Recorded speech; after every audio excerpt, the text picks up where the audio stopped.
একজন আদর্শ সভ্য দিনদার নারী বিয়ে করা। রাসূলুল্লাহ সাল্লাল্লাহু আলাইহি সাল্লাম বলেন, তুনকাহুল মারআতু লিআরবাইন লিমালিহা ওয়া লিহাসাবিহা ওয়া লিজামালিহা ওয়া লিদীনিহা। একজন নারীকে বিয়ে করা হবে চারটি বিষয়ের প্রতি লক্ষ্য রেখে। সম্পদ দেখা হবে, বংশ দেখা হবে, সৌন্দর্যতা দেখা হবে, 4 নাম্বার দিনদারিতা দেখা হবে। আমাদের সমাজ প্রথম 3টা দেখে, 4 নাম্বারটা দেখে না। সম্পদ দেখে, বংশ দেখে, সৌন্দর্যতা দেখে, 4 নাম্বার হলো দিনদারিতা। রাসূলুল্লাহ সাল্লাল্লাহু আলাইহি সাল্লাম বলেন, ফাসফার বিদাতিদ দীনি তারিবাত ইয়াদাক। তুমি দিনদারিতাকে প্রাধান্য দাও। যদি দিনদারিতা প্রাধান্য না দাও, তোমার 2 হাত ধুলোই দূষিত হোক, তুমি ধ্বংস হও। নাউজুবিল্লাহ। নবী বললেন দিনদারিতা প্রাধান্য দিতে, কিন্তু আমাদের সমাজ প্রাধান্য দেয় মাল, সৌন্দর্য, বংশ। যেটাকে প্রাধান্য দিতে বলছে দিনদারিতা, এটা প্রাধান্য দেয় না। এই জন্য দেখা যায় বিয়ে হতে না হতে 6 মাস না যাইতেই স্বামী স্ত্রীর মাঝে ঝগড়াঝাটি শুরু হয়।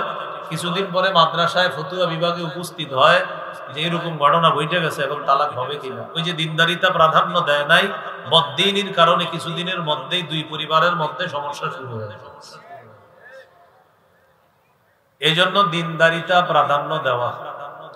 ছেলের ক্ষেত্রে 2টা বিষয় দেখবেন। রাসূলুল্লাহ সাল্লাল্লাহু আলাইহি সাল্লাম বলেন, মান তারদাউনা দীনাহু ওয়া খুলুকাহু। যে ছেলের দিনদারিতা আর চারিত্রিক বৈশিষ্ট্য তোমাদের পছন্দ হয়, তার কাছে মেয়েরে বিয়ে দিয়ে দিবা। চারিত্রিক বৈশিষ্ট্য ভালো, দিনদারিতা ভালো, তার কাছে মেয়ে বিয়ে দিয়ে দিবে। এইভাবে একটা পরিবারের সূচনা হবে। এরপর তারা পরিবার গঠন করার পর আল্লাহর কাছে একটা সন্তান চাইতেছে তারা।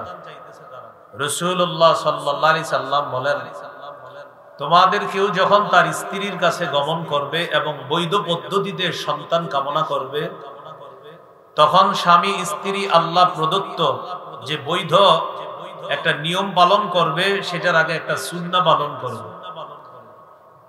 এই দোয়াটা পড়বে, বিসমিল্লাহি আল্লাহুম্মা জান্নিবিনাশ শায়তান ওয়া জান্নিবিশ শায়তানা মা রাযাকতানা।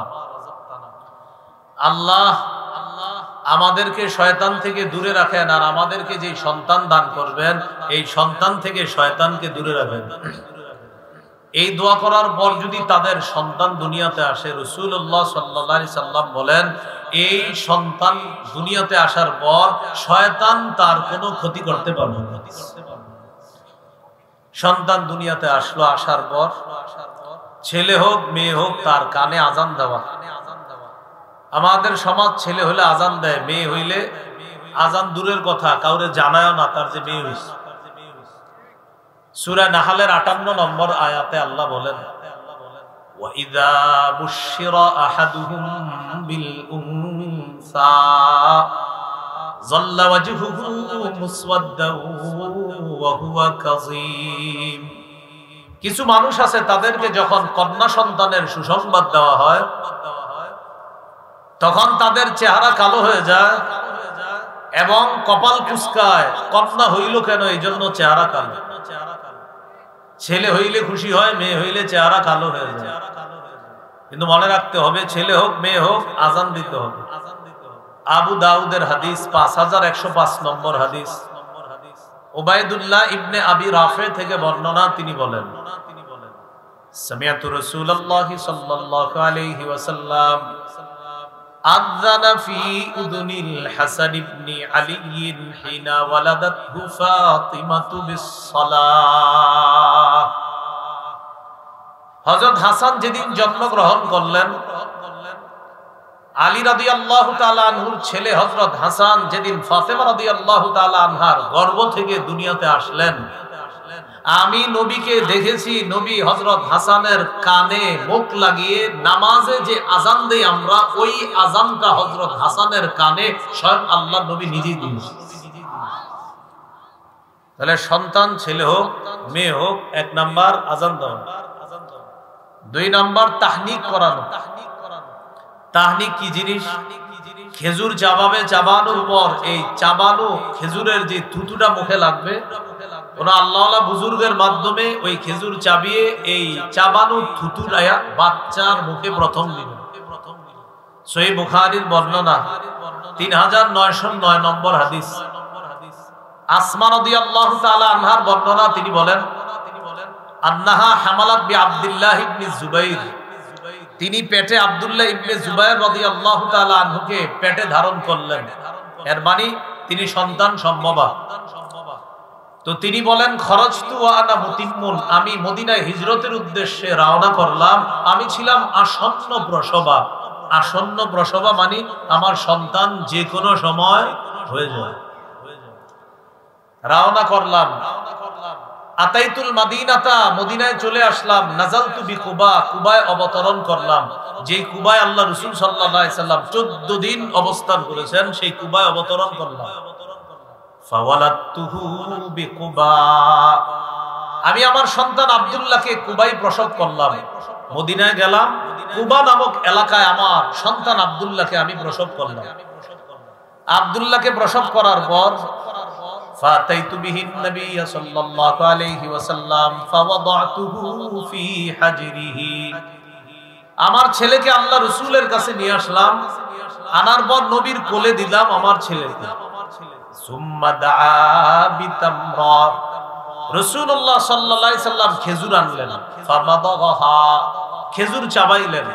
চাবানোর পর খেজুর চাবানো যে থুতুটা মুখের মধ্যে আছে, ওই থুতুটা আব্দুল্লাহর মুখের মধ্যে আল্লাহ রাসূল দিয়ে দিলেন। সুম্মা তাফালা ফি ফিহি, আল্লাহ রাসূলের চাবানো থুতু আব্দুল্লাহর মুখে দিয়ে দিলেন। আব্দুল্লাহ ইবনে জুবাইরের মা আসমা রাদিয়াল্লাহু তাআলা আনহা বলেন ফাকানা আউওয়ালা শাইইন দাখালা জাওফা আব্দুল্লাহ রিকু রাসূলিল্লাহি সাল্লাল্লাহু আলাইহি সাল্লাম, আমার ছেলে আব্দুল্লাহর পেটে সর্বপ্রথম পৃথিবীর যে খাদ্যটা গিয়েছে সেটা হলো আল্লাহ রাসূলের থুতু মুবারক আমার ছেলের পেটে সর্বপ্রথম। সুম্মা হান্নাকাহু বিতামরা, এরপর রাসূল সাল্লাল্লাহু আলাইহি সাল্লাম চাবানো খেজুরের সামান্য অংশ আমার ছেলের মুখের ভিতরে তালুর মধ্যে লাগিয়ে দিয়েছে। তাহলে মনে রাখবেন, তাহনিক বলা হয় খেজুর চাবানো থুতু প্রথমে বাচ্চার মুখে দিবে, এরপর চাবানো খেজুরের সামান্য অংশ বাচ্চার মুখের ভিতরে এই উপরের তালুর মধ্যে লাগায় দেওয়া, এটাকে বলা হয় তাহনিক। বাচ্চা হওয়ার পর 2 নম্বর করণীয়, অভিভাবক যারা এটা করবেন, ছেলে হোক মেয়ে হোক, কোন আল্লাহওয়ালা বুজুর্গের মুখ থেকে খেজুর চাবানো থুতুটা বা খেজুরের সামান্য অংশ বাচ্চার মুখে দেওয়ার চেষ্টা করবেন।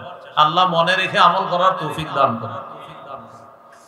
3 নম্বর কাজ, যার সন্তান হবে তাকে আমরা দেখতে গেলে ওই সন্তান আর সন্তানের বাবার জন্য বরকতের দোয়া করব। আবু দাউদের হাদিস 5106 নম্বর হাদিস।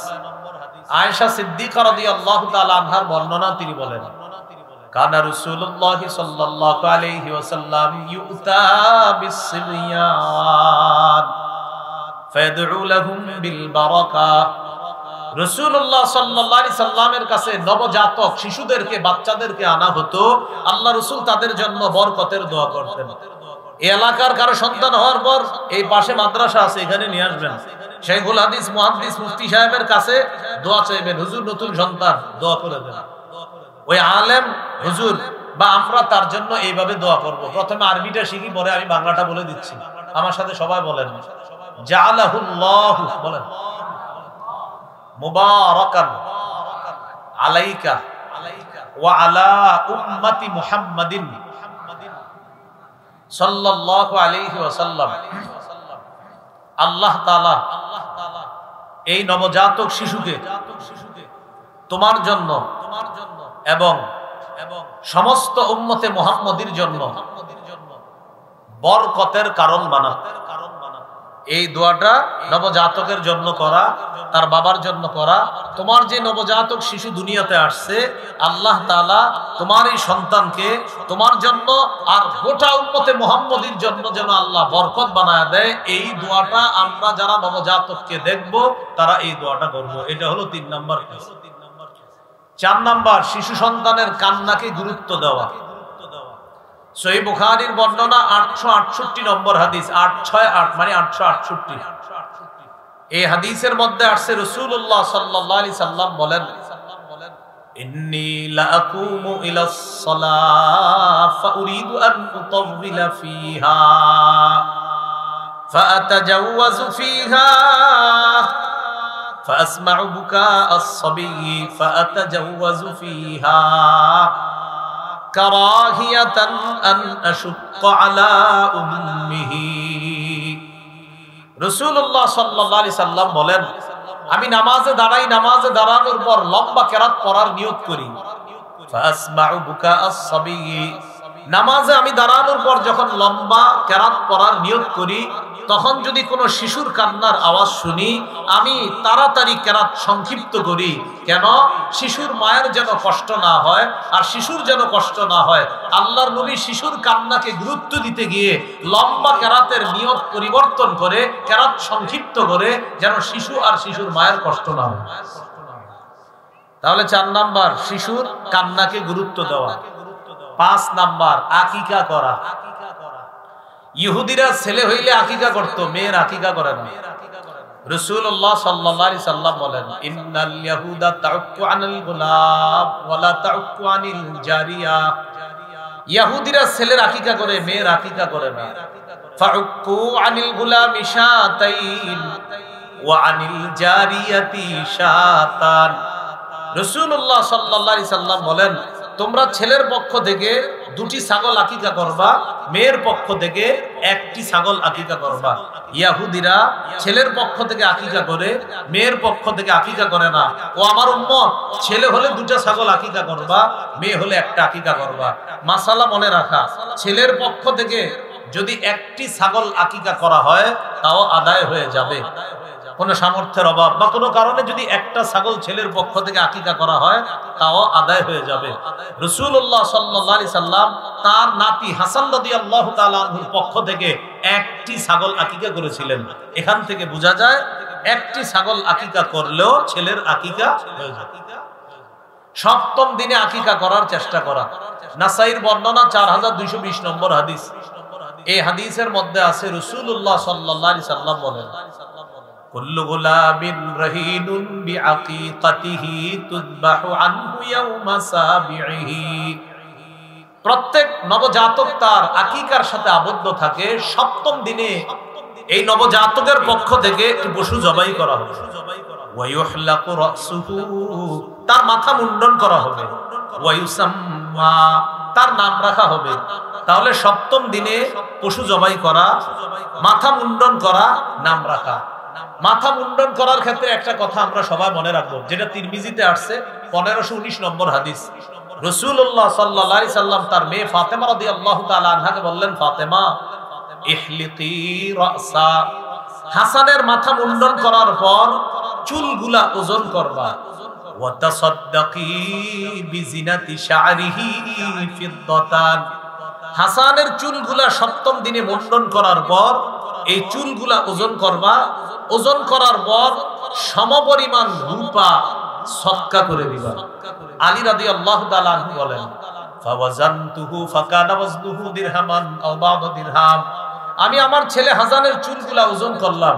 ওজন করার পর দেখি 1 দিরহাম অথবা 1 দিরহামের কাছাকাছি হয়েছে। আপনার সন্তানের নবজাতক শিশুর 7ম দিনের চুলটা একটা টিস্যুর মধ্যে রেখে দিবেন, বাজারে নিয়ে যাবেন, স্বর্ণকারের দোকানে গিয়ে বলবেন, এই চুলের সাথে রূপার ওজন দাও। ওজন দেওয়ার পর যেই পরিমাণ রূপা হবে, এই পরিমাণ রূপা সদকা করে দিবেন। যদি আপনি রূপা সদকা না করেন, সমপরিমাণ টাকা সদকা করে দিবেন। রূপা অথবা রূপার সমপরিমাণ টাকা সদকা করে দিবেন। এ হলো 5 নাম্বার কাজ, আকিকা করা। মাথা মুন্ডন করার ক্ষেত্রে একটা কথা মনে রাখা, কিছু অংশের চুল রাইখা আর বাকি অংশ মুন্ডন করা, এটা নিষেধ। আমার সাথে বলেন, বলেন কাজা, বলেন সবাই বলেন কাজা। কাজা কাকে বলে বলতেছি আমি। নাহা রাসূলুল্লাহ সাল্লাল্লাহু আলাইহি ওয়াসাল্লাম আনিল কাজা। রাসূলুল্লাহ সাল্লাল্লাহু আলাইহি সাল্লাম কাজা করতে নিষেধ করেছেন। কাজা কি জিনিস? নবী বলেন, আইয়ুহলাকা রাসুহু মাকানুন ওয়া ইউতরাকা মাকান। কিছু অংশের চুল রাখা আর কিছু অংশ মুন্ডন করা, এটাকে বলা হয় কজা। আমাদের শিশুরা কজা না করলেও ইদানিং কালে বড়রা কজা করে। অনেক ছেলেরা মোটরসাইকেল চালায় আর দেখবেন কিছু চুল আছে আর কিছু চুল নাই, এটাকে বলা হয় কজা। এটা নিষেধ, এটা করা যাবে না। কেমন দেখা যায়, চুল কিছু রাখে আর চুল নাই, কোথায় জানে, এই কজা করা নিষেধ। তাহলে 5 নাম্বার আকিকা করা। 6 নাম্বার সুন্দর নাম রাখা, এটা গুরুত্বপূর্ণ বিষয়। আন্দাজি খালি নাম রেখে দিয়েন না, আলেমদের সাথে পরামর্শ করে নাম রাখবে। আব্দুল্লাহ ইবনে আব্বাস রাদিয়াল্লাহু তাআলা আনহুমার বর্ণনা, তিনি বলেন সাহাবায়ে কেরাম রাসূলুল্লাহ সাল্লাল্লাহু আলাইহি সাল্লামকে জিজ্ঞাসা করলেন, কদ আলিমনা হাক্কাল ওয়ালিদি ফামা হাক্কুল ওয়ালাদি ইয়া রাসূলুল্লাহ। ওগো আল্লাহর রাসূল, আমরা পিতা মাতার হক জানি, ছেলেমেয়ের হক কি আপনার কাছে জানতে চাই। পিতামাতার হক তো অনেক ওয়াজ জানি আমরা, কিন্তু ছেলেমেয়ের হক কি একটা বাবার জন্য এটা জানতে চাই। فقال رسول الله صلى الله عليه وسلم أي يحسن اسما ويحسن أدبا। একটা নবজাতক তার বাবা মায়ের কাছে পাওনা, এই নবজাতকের সুন্দর নাম রাখবে আর তাকে সুন্দর শিষ্টাচার শিক্ষা দিয়ে তাকে বড় করবে। এটা একজন শিশু তার মা বাবার কাছে পাওনা।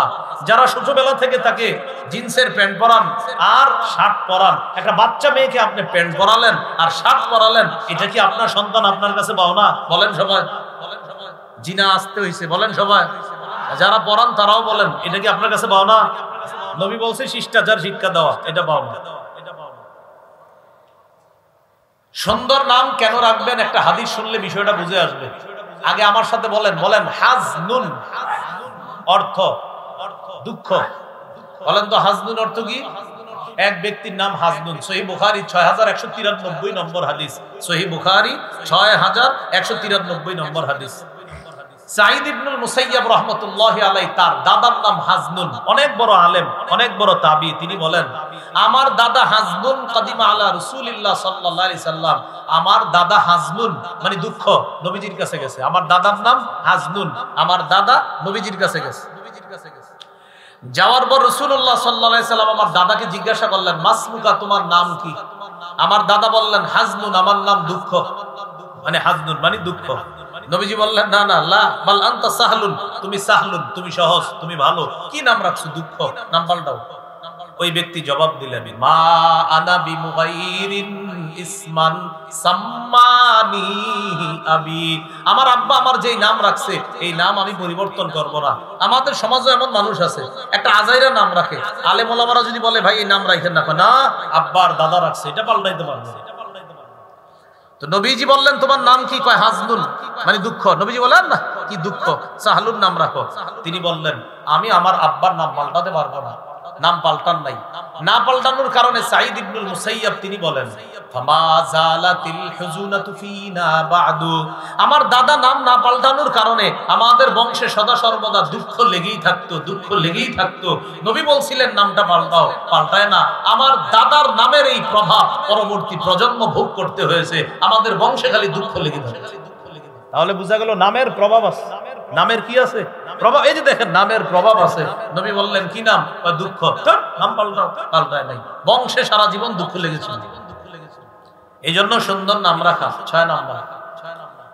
7 নাম্বার, উপনামে শিশুকে ডাকা। উপনাম কাকে বলে? আবুল কাসেম, আবু উমাইর, এগুলারে বলে উপনাম। তো এগুলো একটা সুন্নাহ, কিন্তু আমাদের দেশে এই সুন্নাহগুলো পালন হয় না। আবু দাউদের হাদিস,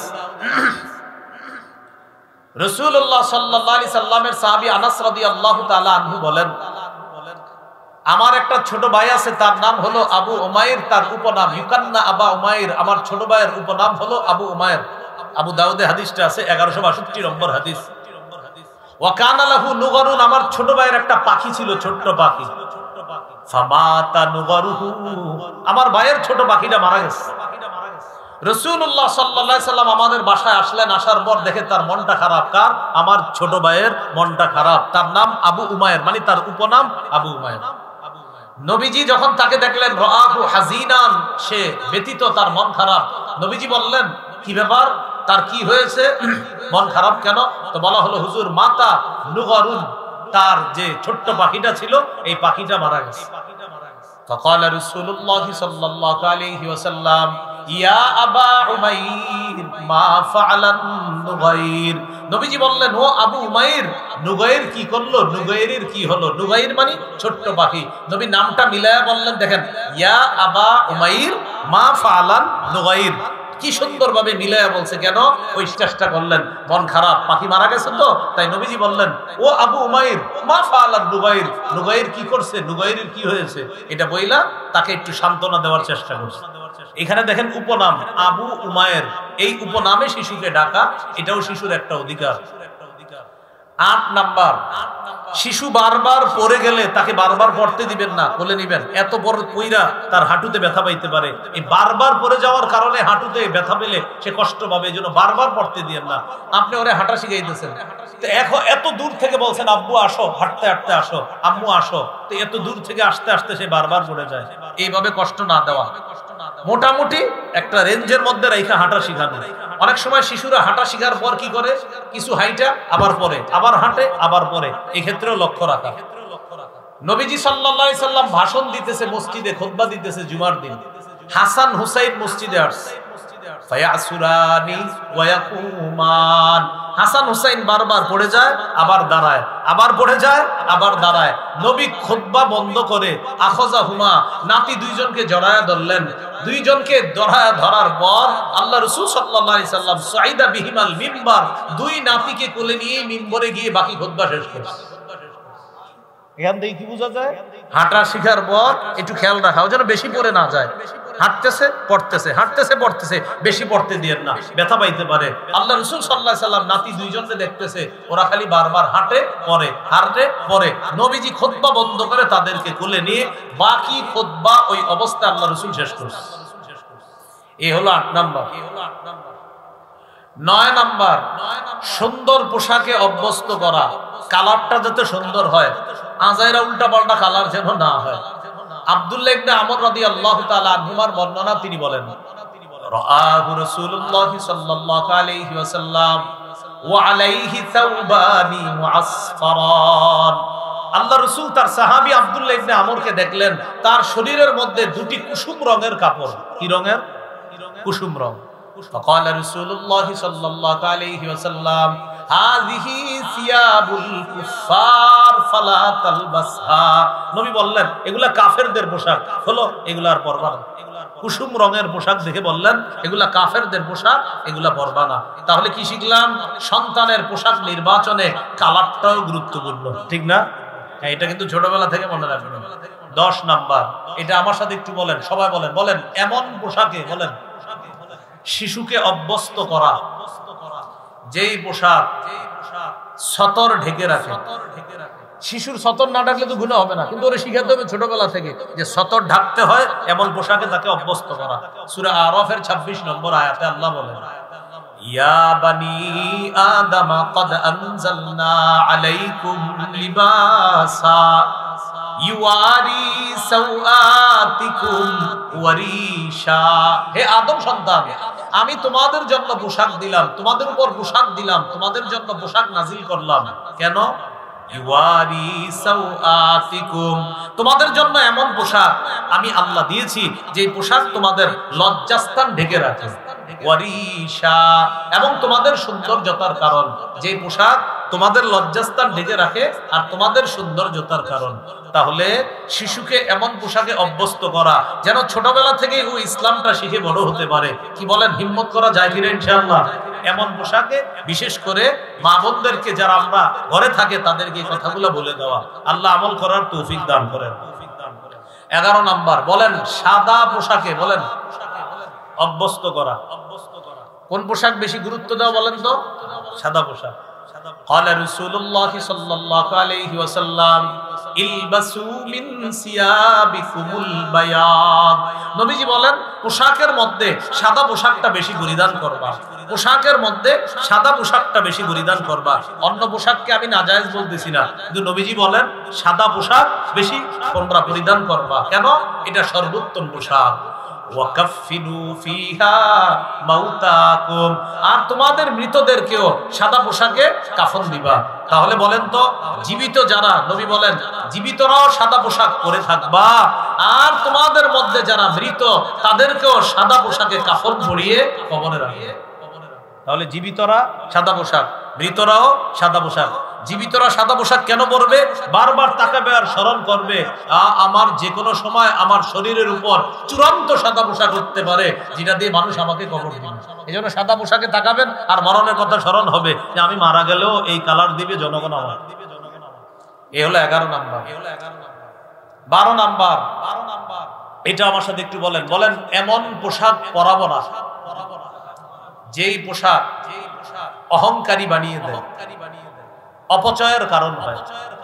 তাহলে শিশুকে ছোটবেলা থেকে এমন পোশাক পরাবো না যেই পোশাক অহংকার প্রকাশ পায় আর যেই পোশাক অপচয়ের কারণ হয়, এরকম পোশাক পরাবো না।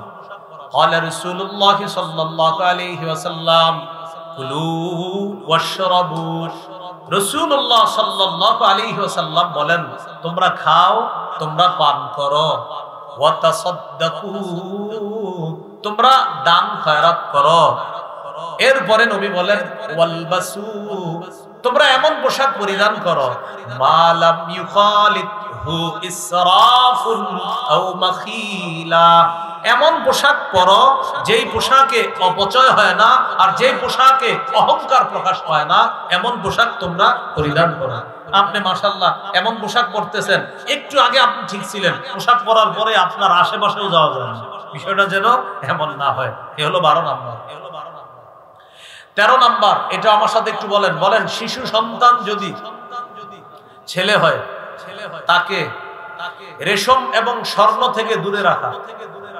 কি থেকে? রেশম এবং স্বর্ণ থেকে। শিশু সন্তান যদি কি হয়, ছেলে হয়, ছোটবেলা থেকে শিখানো, রেশম পরানো যাবে না, স্বর্ণ পরানো যাবে না। ক্বালা রাসূলুল্লাহ সাল্লাল্লাহু আলাইহি ওয়াসাল্লাম উহিল্লাত যাহাবু ওয়াল হারিরু লিউনাসি উম্মতি ওয়া হুদ্দিমা আলা যুকুরিহা। রাসূলুল্লাহ সাল্লাল্লাহু আলাইহি সাল্লাম বলেন আমার উম্মতের নারীদের জন্য রেশম এবং স্বর্ণ বৈধ করা হয়েছে, আমার উম্মতের পুরুষের জন্য রেশম এবং স্বর্ণ হারাম করা হয়েছে। আমার উম্মতের নারীদের জন্য রেশম স্বর্ণ বৈধ করা হয়েছে, আমার উম্মতের পুরুষের জন্য রেশম এবং স্বর্ণ হারাম করা হয়েছে। 14 নাম্বার, সবকিছু শিখায়া দেওয়া। এবার আমার সাথে বলেন এমন কি? বলেন জুতা পরানো শিখায়া দেওয়া। বলেন কি পরানো শিখায়া দেওয়া? শিশুকে ছোটবেলা থেকে জুতা পরিধান করাও শিখাবেন। মাঝে মাঝে দেখবেন শিশু এক পায়ে জুতা পরে আরেক পায়ে পরে না, না এটা দিবেন না, ওরে 2 পায়ে জুতা পরাবেন। জুতা না পরলে 1 পায়েও পরাবেন না, পরালে 2 পায়ে পরাবেন। ক্বালা রাসূলুল্লাহ সাল্লাল্লাহু আলাইহি ওয়াসাল্লাম লা তামশি ফি নালিন ওয়াহিদ, রাসূলুল্লাহ সাল্লাল্লাহু আলাইহি সাল্লাম বলেন এক পায়ে জুতা পরিধান করে হাঁটবা না, এক পায়ে জুতা আরেক পা খালি। নবী বলে না এইভাবে হাঁটবা না, এইভাবে হাঁটবা না। ওয়ালা তাকুল বিশিমালিকা, বাম হাতে খাবা না। ওয়ালা তাশতামিলিস সাম্মা, এক কাপড়ে পুরা শরীর ঢাকবা না, মানে এক কাপড় পুরা শরীরে জড়ায় রাখবা না, ভিতরে কিছু রাখেন। বাচ্চার হ্যাঁ অনেক কিছু পরাবেন, এরপরে উপরে কাপড় পরাবেন। নবী বলে এক কাপড়ে পুরো শরীর ঢাকবা না, মানে আপনার ভিতরে কিছু নাই, শুধু একটা কাপড় দিয়ে ঢেকে রাখছেন, এরকম যেন না হয়। ওয়ালা তাদউ ইহদা রিজলাইকা আলাল উখরা ইদা ইসতালকাইতা, এটা গুরুত্বপূর্ণ। বলেন যখন তুমি বলেন চিত হয়ে শোবা, এক পা আরেক পায়ের উপর রাখবা না।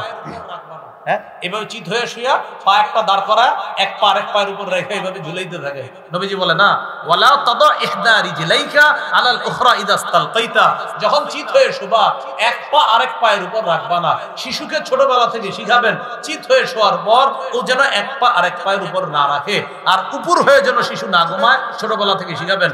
উপর হয়ে ঘুমানো আল্লাহ পছন্দ করেন না, মনে রাখবেন উপর হয়ে ঘুমানো আল্লাহ পছন্দ করেন না। আর চিত হয়ে যখন শুবে এক পা আরেক পায়ের উপর রাখার অভ্যাস যেন শিশুর তৈরি না হয়। শিশুর কি বড়রাই কাজ করে, শোয়ার পরে মাশাআল্লাহ টায়ার্ড লাগতেছে, এই জন্য এক পা আরেক পায়ের উপর দিয়ে মোবাইলে কথা বলতে, এটা করা যাবে না। এ হলো 14 নাম্বার। 15 নাম্বার, শিশুকে ছোটবেলা থেকে ডান দিকে সব করা শিক্ষা দেওয়া। বুখারীর বর্ণনা 168 নম্বর হাদিস, রাসূলুল্লাহ সাল্লাল্লাহু আলাইহি ওয়াসাল্লামের সব কাজ ছিল ডান দিক থেকে। আয়েশা সিদ্দিকা রাদিয়াল্লাহু তাআলা আনহার বর্ণনা, তিনি বলেন কানা রাসূলুল্লাহ সাল্লাল্লাহু আলাইহি ওয়াসাল্লাম ইউজিবুহু তায়াম্মুনু ফিত তানাউলি।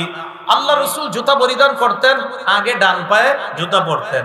ওয়াত তারাজ্জুলি, চিরুনি দিয়ে মাথা যখন আশ্রাইতেন, চুল আশ্রানোর সময় আগে ডান দিকে করতেন। এরপরে ওয়াতুহুরিহি, পবিত্রতা অর্জন করার সময়, ওযু করার সময় আগে ডান দিক থেকে শুরু করতেন। ওয়াফি শাআনিহি কুল্লিহি, আম্মাজান বলেন শুধু তাই না, নবী জীবনের সব কাজ তিনি ডান দিক থেকে করতেন, আর আল্লাহ ডান দিক থেকে করা পছন্দ করেন। সুবহানাল্লাহ। এ হলো 15 নাম্বার। 16 নাম্বার, এটা একটু বলতে হবে। বলেন শিশুকে তাওহীদের শিক্ষা দেওয়া। বলেন তো প্রিয় ভাইয়ারা, কিসের শিক্ষা দেওয়া? তাওহীদের শিক্ষা দেওয়া। তাওহীদের শিক্ষা ছোটবেলা থেকে দিতে হবে। ও বুঝুক আর না বুঝুক, প্রথমে ওর মাথায় ঢুকায়া দেন আল্লাহ ছাড়া কোনো ইলাহ নাই, তুমি যেখানে থাকো আল্লাহকে স্মরণ করবা। এটা আগে ওরে তোতা পাখির মতো মুখস্থ করার, বুঝজ্ঞান হওয়ার পর বুঝাইয়া দিব। তিরমিজির হাদিস 2516 নম্বর হাদিস। আব্দুল্লাহ ইবনে আব্বাস রাদিয়াল্লাহু তাআলা আনহুমাকে আল্লাহ রাসূল সাল্লাল্লাহু আলাইহি সাল্লাম বলেন, ইয়া গুলাম উআল্লিমুকা কালিমাত, হে বালক, আমি তোমাকে কিছু বাক্য শিখিয়ে দিচ্ছি, তুমি বাক্যগুলো মুখস্থ রাখবা। ইহফাজিল্লাহ ইয়াহফাজকা, তুমি আল্লাহর বিধিবিধানগুলা সদা সর্বদা রক্ষা করবা, আল্লাহ তোমাকে রক্ষা করবে। সুবহানাল্লাহ। আপনার সন্তানটা স্কুলে যায়, মাদ্রাসা যায়, ছোটবেলায় ওরে বলে দেন বাবা যেখানে থাকো আল্লাহর বিধানগুলা পালন করবা। কেন? নবী বলেন ইহফাজিল্লাহ তাজিদহু তুজাহাকা, তুমি আল্লাহর বিধিবিধানগুলা পালনের প্রতি লক্ষ্য রাখবা, তুমি বিপদে আপদে আল্লাহকে সামনে পাইবা, আল্লাহকে সাহায্যকারী হিসেবে পাইবা। ছেলে স্কুলে যাক, ছেলে মাদ্রাসায় যাক, মেয়ে স্কুলে যাক, মাদ্রাসায় যাক, যাওয়ার সময় বলে দিবেন তুমি যেখানে থাকো সেখানে নামাজের সময় হয়, নামাজটা আদায় করে নাও, হাজারো ব্যস্ততার মাঝে নামাজের কথাটা যেন তুমি ভুলে না যাও। এই শিক্ষা শৈশব থেকে সন্তানকে মনে থাকবেন ইনশাআল্লাহ।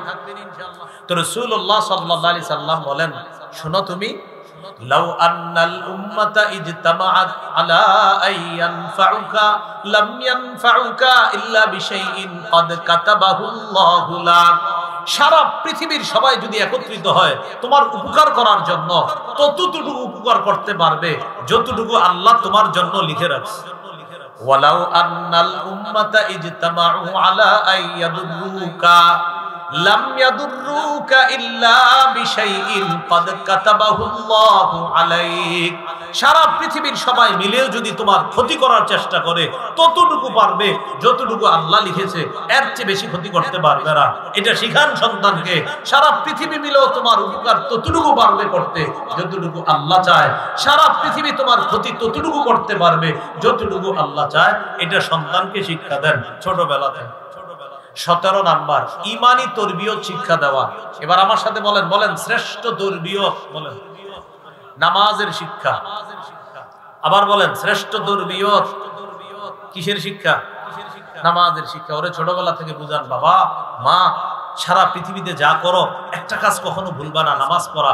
ও যেন ছোটবেলা থেকে এটা মুখস্থ করে, বুঝবেন হওয়ার পর বুঝবে যে নামাজ আমাকে শিখাইছে আমার আব্বা আম্মা, যে কোনো অবস্থাতে এটা ছাড়া যাবে না। এই জন্য রাসূলুল্লাহ সাল্লাল্লাহু আলাইহি সাল্লাম বলেন, মুরু আওলাদাকুম বিস-সালাত ওয়া হুম আবনাউ 7 সিনিনা, তোমরা তোমাদের সন্তানদেরকে নামাজের আদেশ করো যখন তাদের বয়স হয় 7। ওয়াদরিবুহুম আলাইহা ওয়া হুম আবনাউ 10 সিনিনা, যখন তাদের বয়স 10 বছর হয় তখন তাদেরকে তোমরা নামাজের জন্য প্রয়োজনে মৃদু আঘাত করো। 7 বছর বয়সে নামাজের হুকুম করো, আর 10 বছর বয়সে প্রয়োজনে তাদেরকে মৃদু আঘাত করো। এই হলো 17 নাম্বার করণীয়। 18 নাম্বার করণীয়, সন্তানকে কোরআনের শিক্ষা দেওয়া। প্রিয় ভাইয়ারা বলেন কিসের শিক্ষা দেওয়া? কোরআনের শিক্ষা দেওয়া। সহিহ বুখারীর বর্ণনা 5027 নম্বর হাদিস। قال رسول الله صلى الله عليه وسلم خيركم من تعلم القرآن وعلمه, তোমাদের মধ্যে সর্বোত্তম ওই ব্যক্তি যে কোরআন শিখে অন্যকে শিখায়। অন্য বর্ণনায় নবীজি বলেন তাআল্লামুল কুরআন ওয়াল ফারাইদ ওয়া আল্লিমুন নাস, মানুষ তোমরা কোরআন শিখো আর ফরজ বিদ্যা শিখো, ফারাইজ বিদ্যা মানে সম্পদ বন্টন নীতি শিখো। এগুলা মানুষকে শিখাও। ফাইন্নি মাকবুজ, আমি চিরকাল থাকবো না, আমি চলে যাব, আমি বিদায় নিব, এগুলা তোমরা অন্যকে শিখাইয়া দাও। তো সন্তানকে কোরআনের শিক্ষায় শিক্ষিত করা, সন্তানকে শৈশব থেকে কোরআনের শিক্ষা দেওয়ার চেষ্টা করা, আল্লাহ তৌফিক দান করুন। 19 নাম্বার বলেন নামাজে, বলেন শিশুর উপস্থিতিকে গুরুত্ব দেওয়া। আবার ছোট মানুষের উপস্থিতিকে গুরুত্ব দেওয়া। মনে করেন শিশুরা মসজিদে আসে, বৃদ্ধরাও আসে, ইমাম সাহেব বৃদ্ধ শিশুদের প্রতি লক্ষ্য রেখে নামাজ পড়াতে হবে। রাসূলুল্লাহ সাল্লাল্লাহু আলাইহি সাল্লাম বলেন, ইদা আম্মা আহাদুকুমুন নাস, তোমাদের কেউ যখন মানুষের ইমামতি করে, ফালইউখাফফিফ, সে যেন নামাজে সংক্ষেপভাবে তাড়াতাড়ি ফরজ নামাজটা আদায় করায় দেয়। মানে ইমাম যে হবে তিনি যেন পিছনে মুসল্লিদের প্রতি লক্ষ্য রেখে ফালইউখাফফিফ, নামাজের কেরাতগুলা সংক্ষেপে করে নামাজটা শেষ করবে। কেন? ফাইন্না ফীহিমুদ দাঈফা ওয়াল কাবীরা ওয়াল মারিদা ওয়াস সাগীরা, কারণ ইমামের পিছনে দুর্বল আছে, সবল আছে, বৃদ্ধ আছে, ছোট আছে, অসুস্থ ব্যক্তি আছে। ইমাম অসুস্থের প্রতি লক্ষ্য রাখবে, বৃদ্ধের প্রতি লক্ষ্য রাখবে, দুর্বলের প্রতি লক্ষ্য রাখবে। শিশু উপস্থিত যে হয়েছে তার প্রতিও লক্ষ্য রেখে ইমাম সাহেব নামাজে ফরজ নামাজটা তাদের প্রতি লক্ষ্য রেখে কেরাত যথাসম্ভব সংক্ষিপ্ত করে নামাজটা সুন্নাহ পদ্ধতিতে শেষ করবে। তাহলে শিশুর উপস্থিতি যদি নামাজে হয় এটাকে গুরুত্ব দেওয়া। এ হলো 19 নাম্বার। 20 নাম্বার শেষ করে দিচ্ছি। বলেন শিশুর সাথে খেলাধুলা করা। কি করা? মোবাইল হাতে দিয়েন না, ওর সাথে খেলেন। বাসায়, রাস্তায়, সাইকেল দিয়ে ওর সাথে খেলেন, মোবাইলটা হাতে দিয়েন না। বাসার সামনে লিখে রাখবেন, এই বাসায় বাচ্চাদের সামনে মোবাইল চালানো নিষেধ, এটা লিখে রাখবেন। ইবনে মাজার হাদিস, আল্লাহ রাসূল সাল্লাল্লাহু আলাইহি সাল্লাম মেহমান হয়ে এক জায়গায় যাইতেছে, রাস্তায় যাওয়ার সময় দেখে মদিনার এক গলিতে হযরত হুসাইন খেলতেছে। সুবহানাল্লাহ, কে খেলতেছে? হুসাইন। হাদিসের বর্ণনা, ফাইদা হুসাইনুন ইয়ালআবু ফিস সিক্কা, হুসাইন ইয়ালআবু খেলতেছে, ফিস সিক্কা, সিক্কা শব্দের অর্থ গলি। বলেন সিক্কা অর্থ কি? গলি। তো হযরত হুসাইন রাদিয়াল্লাহু তাআলা ছোট মানুষ ওই গলিতে খেলতেছে। যখন নবীজি তার নাতিকে দেখছে খেলতেছে, নবীজি কি করলেন? ফাতাকাদ্দামা, তাড়াতাড়ি সবার সামনে গিয়ে হুসাইনের কাছে গেছে। যাওয়ার পর নবীজি খালি তারে ধরার চেষ্টা করতেছে। আমরা খেলি না এরকম বাচ্চাদের সাথে, ওরে ধরার চেষ্টা করি। আল্লাহ রাসূল ঠিক হযরত হুসাইনকে ধরার চেষ্টা করলেন। হাদিসে আছে হুসাইন কি করা শুরু করলেন? ওয়ায়াফিরুহা হুনা ওয়ায়াফিরুহা হুনা, হুসাইন খালি পালায়, একবার এদিকে পালায়, একবার এদিকে পালায়, আর আল্লাহর নবীও চারদিকে খালি তারে ধরতে চায়। সুবহানাল্লাহ। ওয়ায়ুদাহিকুহু, আল্লাহ রাসূল খালি হাসাইতেছে, নিজেও হাসতেছে, হুসাইনকেও হাসাইতেছে। হুসাইন হাসি দিয়ে একবার এদিকে পালায়, আরেকবার আরেক দিকে পালায়। তো নবীজিও তার নাতির সাথে এইভাবে হুসাইন রাদিয়াল্লাহু তাআলা আনহুর সাথে হাসতেছে আর নাতিকে ধরার চেষ্টা করতেছে। এক পর্যায়ে নাতিকে আল্লাহ রাসূল আখাযাহু, ধরে ফেললেন। ধরে আল্লাহ রাসূল তার নাতিকে চুমা দিলেন। তাহলে শিশুর সাথে খেলা। আল্লাহ রাসূল সাল্লাল্লাহু আলাইহি সাল্লাম মদিনার গলিতে যখন তার নাতিকে দেখলেন যে তার নাতি খেলতেছে, নবীজিও তাড়াতাড়ি সামনে গেলেন, তার নাতিকে ধরার চেষ্টা করতেছে। রাসূলুল্লাহ সাল্লাল্লাহু আলাইহি সাল্লামকে দেখা নাতি হুসাইন রাদিয়াল্লাহু তাআলা আনহু একবার এদিকে দৌড়ায়, আরেকবার ওদিকে দৌড়ায়। নবীজিও এইভাবে দৌড়াইতে দৌড়াইতে নাতিকে ধরে ফেলেছে। এইভাবে বাচ্চার সাথে খেলাধুলা করা। কয়টা বললাম? 20টা বললাম। কয়টা? 20টা। আমার সংকলন করা আছে প্রায় 64টা। 20টা বললাম, এতটুকুই থাক। আজকে পর্যন্তই। আলোচনার কথা ছিল 10টা থেকে, আমি কিন্তু 10টার আগে এসেছি আপনাদের এলাকায়। 9:15-তে এসেছি আপনাদেরই বাজিতপুরে। আমি পূর্ণ বয়ান শুনেছি। আপনাদের এই এলাকায় এসেছি 10টার ঠিক 15 মিনিট আগে।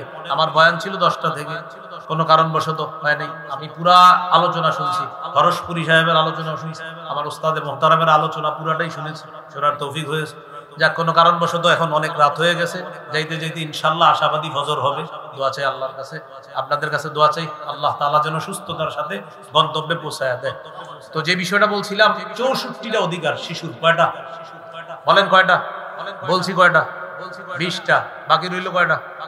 44টা। কয়টা বাকি? 44টা। আমার একটা সংকলন আছে মিম্বরে আমানত, 1 নম্বর খণ্ডটা সবাই সংগ্রহ করে নেবেন, যদি ওনার কাছে থাকে। ড্রাইভার ভাই নিয়ে আসছে 1 নম্বর খণ্ড মিম্বরে আমানত, 64টা অধিকার, একদম ওখানে বিস্তারিত লেখা আছে। ওলামায়ে হযরত সহ সবাই এটা সংগ্রহ করে নিয়েন। অথবা অনলাইন থেকে সংগ্রহ করে নেবেন। অনলাইনে লিখবেন মিম্বরে আমানত 1 থেকে 10 খণ্ডের কিতাব। প্রথম খণ্ডটা হলো সন্তানের 64টা অধিকার। আজকে বলবো যারা পারেন সবাই কিতাবটা সংগ্রহ করে নেন। কয়টা আছে ওদের কাছে আমার জানা নাই, তো যে কয়টা আছে আপনারা দেখেন সংগ্রহ করে নেন। এই অধিকারগুলো আপনি আর আপনার স্ত্রী দুজনগুলো মুখস্থ করে ফেলবেন। এইভাবে সন্তানকে ছোটবেলা থেকে বড় করবেন, ইসলামী সভ্যতায় আদর্শে সন্তানকে বড় করার চেষ্টা করবেন। আল্লাহ তৌফিক দান করেন।